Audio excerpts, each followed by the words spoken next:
અને આ ભાઈઓની તકલીફ શું છે ખબર છે?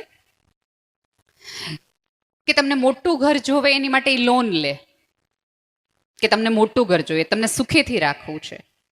હવે એ લોનના હપ્તા ભરવા માટે એ માણસ ઘરમાં તો રહી જ ન શકે. અને પછી આપણા ઘરે મહેમાન આવે તો આપણે શું કહીએ? એ કોઈ દી ક્યાં ઘરે જોઈશ. પણ એલા તમને મોટું ઘર જોતું એટલે એ ઘરની નથી રહી શકતા, હે ને? માનું સાંભળે તો માનો છે, વહુનું સાંભળે તો વહુનું છે, બોસની ટકટક બધાની ટકટક સાંભળ્યા રાખે.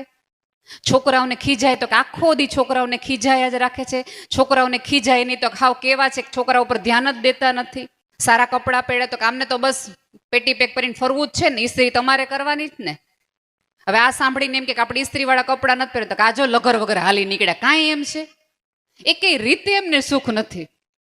પાડો તમારી હાટું જ છે. સાચી વાત છે ને?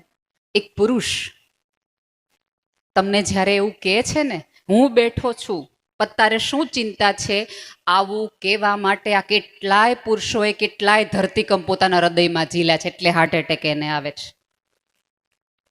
કેટલી વાર, કેટલાય રડવું તો એમને છે, હળવા તો એમને થવું છે, પણ એને ખબર છે કે હું ઘરનો મોભી છું અને મોભ તૂટે ને તો ઘર પછડાવી પડે, એટલે એને રડી પણ ન શકે, એ મુંજારો કહી પણ ન શકે.